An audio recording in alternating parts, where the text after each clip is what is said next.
we know that evaluating and reimbursement in rare disease is a challenging environment. So it'd be good to unpick that a little bit more.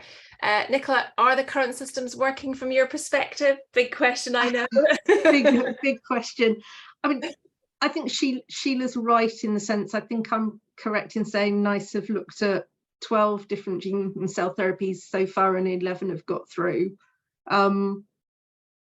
So if you look at it really simplistically, that's a really good news story. I think we have to be reflective on what those treatments have been so far. So they've either been in scenarios where people are going to die relatively quickly. So the CAR-Ts for certain cancers, some of the really ultra orphan conditions where, as Sam said, you know, people are not here within a short time frame if they don't get them. So we've either looked at those sorts of scenarios, or we've looked at things through the highly specialized technology route. And yet increasingly we're seeing things for rare diseases rooted to the single technology appraisal pathway at NICE. And that, you know, based on my experience at Bluebird Bio, fills me with some horrors, because people on the committee, you know, don't have the same level of expertise and understanding of rare disease. They're often trying to review a lot of products on the same day, so they don't necessarily have the time or headspace to really deep dive into those conditions. And you don't have the same level of experts sat in those committees making those decisions. So when I'm looking at it, thinking about, you know, the future, where more things are going to go through STA, and yeah, I have huge reservations about whether that's the right thing to do, but if that's the reality different companies and different patient organizations are facing, how do we get those NICE committees more up to speed? How do we make sure that the right people are sat there to advise the committee, whether, you know, whether it's a transplanter, whether it's somebody who's done the scientific research? How do we make sure the patient voice is augmented and listened to and taken seriously? Because there's still gaps. So I think NICE, when they reviewed their methodology, actually committed to perhaps being a little braver around uncertainty. We've still got to see whether that plays out in practice. They said in their methodology review they would look at severity of a condition and perhaps treat that with more nuances. We've still got to see whether that plays out in practice. And, you know, I think from a reimbursement point of view, Matthew's alluded to, you know, these products are not easy or cheap to produce, and therefore there's got to be some recognition that the investment that, you know, the scientists, the patient community themselves and the individual families and the industry are doing in order to push this science forward is going to need a certain level of reimbursement if it's going to reach clinic. And that level of reimbursement might be less in future, but we need to think about how do we define value in a more holistic way at this early stage in order to not limit and restrict things now that actually could have a positive impact on future generations and, you know, future government and the whole piece. So I have lots of concerns as to how this is going to play out as we move forward. I think good news story so far, not 100% sure that's going to be the case as we go through the next 2 or 3 years, unless things change. Sam and Jeff, on your perspectives on that. Jeff, if we could come to you first, you know, what are your views around this, the system and the challenges for realizing this potential? Yeah, I think there's sort of a few, I guess, very specific challenges that the patients face. Is kind of understanding how long, you know, how the time this process takes to complete, and what that therefore means for patients accessing a treatment. And obviously those of us that sort of work with the system kind of understand that there's a lot of data to be analysed, that there's a process of licensing followed by a process of review by NICE, and then ultimately process of commissioning by NHS England or in the other parts of the UK.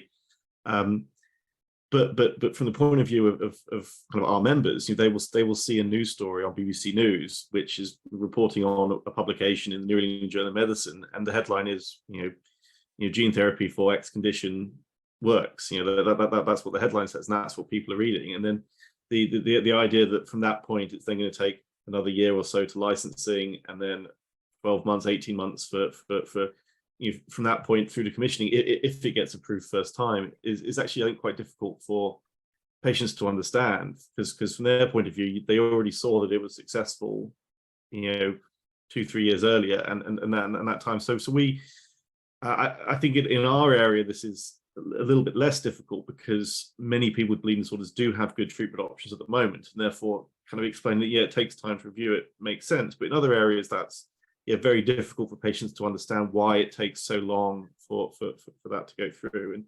And I think basically we've seen it in our experience that when you're working with NICE in particular, they have, they're looking at the data that's presented to them on kind of efficacy, and they're weighing it up against the cost.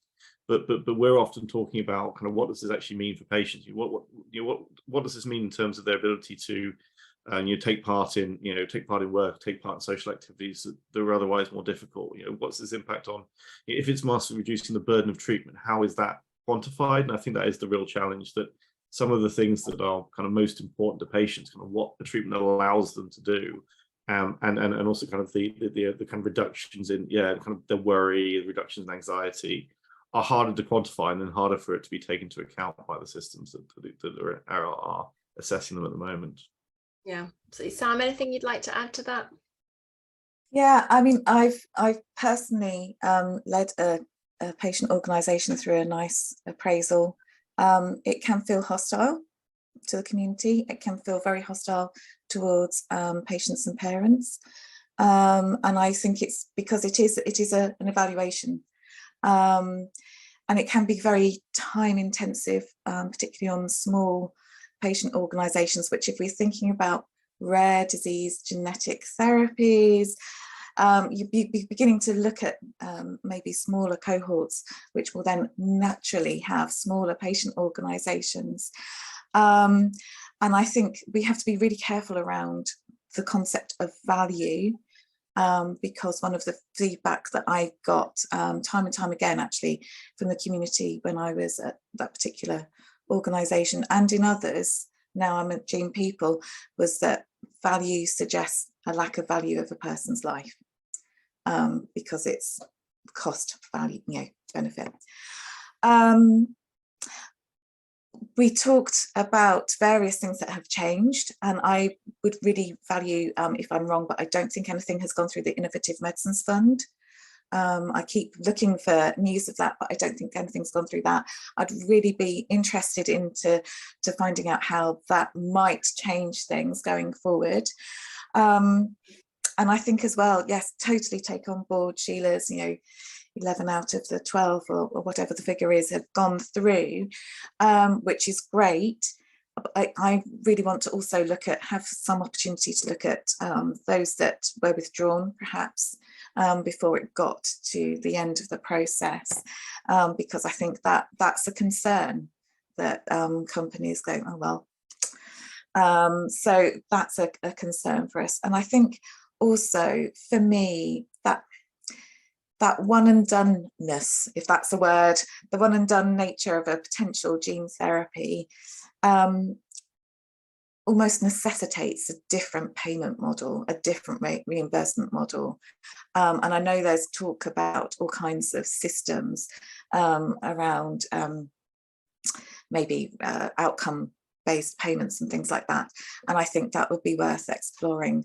But I know that also that NICE, again, is a part of a system that's much wider. But yes, it is that expectation management that we touched on earlier, that Jeff was talking about, that seen it in a journal. And these families they are so good at finding out the latest information, and they're on it. And it's the time lag can be quite frustrating. Nicola, could I? Sorry, yes, on you go, Matthew. Yeah. So I completely agree with what I just heard. I just want to bring in a perspective about the uniqueness of the opportunity that we face with the development of the class of therapeutics that are gene therapies and potentially cell therapies as well. The discussion around HTA and technology assessment and the operation by NICE very much focuses on the existing system. The existing system is there to examine a therapeutic and make a judgment, aside from what Samantha says, about the value of that therapeutic to the healthcare system and to society as a whole. But it's very much focused on the individual therapeutic. And then there are two discussions, I think, missing from the opportunity to introduce the class of therapeutics, which is what contribution can adopting this particular therapeutic make towards the adoption of future therapeutics. That generally is very difficult to put into that mechanism, if you like. And how should the system be viewing all of its actions over and above the assessment to make sure that we are bringing the therapeutics through and changing the dynamics. So it's not an argument about how much of the pie we can keep, but a discussion about what is a fair split of the pie in order to bring through all of the future therapeutics, because we need to leave something on the system, on the table for the healthcare system as well. But there's a lot on the table for the healthcare system if we bring all of these therapeutics through, and also there's a lot on the table for the manufacturers and the developers if we bring all of these therapeutics through in volume. And we need to have a conversation about volume, because the more patients that get treated, the better society will be. Dan, is there anything you'd like to add from an industry perspective on that? You know, is the system working from an industry perspective? Because obviously you bring a slightly different view to this. Yeah, absolutely. I totally get what Matthew says there about the wider view, but obviously as industry, we have to focus in on the individual product, I suppose. And I think I mirror the view of a lot of the panel, where obviously we see the positives of the gene therapies that have been made available, but I do think that the policy environment is still probably not well suited for those products that focus on kind of rare diseases with slightly larger populations that find themselves outside of the highly specialized technology route. And I think Nikki alluded to it earlier, but NICE in their methods review saying that they'd look at greater levels of flexibility in terms of looking at uncertainty. I think we kind of watch with interest as to how that's practically put into practice. So, you know, where there is scientific rationale that supports, you know, longer safety and expected durability of medicines, where the data isn't there and hasn't been possible to get that longer term data. I think how that's incorporated into the HTA reviews will be really important for those products that find themselves in the STA process, because if we were to wait for the long-term data, I think that obviously then causes delays for patient access in the long term. I think we've covered such a lot in that sort of section there that I'd like to ask you all, just to, if you were to give me one thing that you would like to change in this space to enable us to sort of expedite treatments and the development of these therapies, what would be the one thing that you would change, the one bottleneck, the one challenge? If I come to you first, Sheila. I think for me, you know, this needs to be exactly as some of the panelists have described, a more kind of holistic approach. I think people need to be thinking about wider than just that kind of treatment piece, and kind of accept that there is a health and social care system, and maybe a wider kind of industrial kind of element that we need to be taking into account, and thinking about how we bring all of those things together in order for us as a country to be well prepared to receive these in the volume that we hope to receive them and have the impact that we hope to see. Thank you, Sheila. Matthew. It's actually very similar to Sheila's point, which is I'd like to see the discussion being around the adoption of the class of therapeutics and all of the things that you need to do over and above an individual therapeutic, you know, and the benefits that come from the sequence of therapeutics that come through. Thank you. Jeff. Yeah, I think thinking about the kind of time to these treatments becoming available to people, I think there's probably two two things there. I think firstly, in areas where there is high unmet need and new treatment arises, there must be, then they need to find quicker ways of getting those into the system through things like the early access to medicine scheme, but basically ways of then collecting more data once they're in the health system to basically add to phase 3 trial data. And I think probably to sort of answer kind of Sheila and Matthew's point, yeah, those kind of changes will need leadership from within government. You know, there isn't a specific minister or department that basically is leading on this across the system. There are people within NHS England working on it, there are people within NICE, but actually sort of leadership from within central government that then works out how do we bring all these people together to expedite access to this whole family of treatments is required. Thank you. And Nicola, what would be your one thing? I know you'd like to change many, but I'd like to change many. I think we're all aligned that system change and a holistic approach would be fantastic. I guess in the short to medium term, I'd like to see more education of the people who are making decisions now, and yeah, less caution, more pragmatism, more optimism, so that we don't slow things down. So if we take a step back and say, okay, we're going to do a system approach and we're going to set groups and committees up to look at this, that will be clunky. So let's make sure that there's almost a directive to the current decision-making groups to say, let's be less cautious, let's get some of these things through, let's see how they evolve in the short to medium term while we look at that bigger picture. Thank you, Nicola. Dan?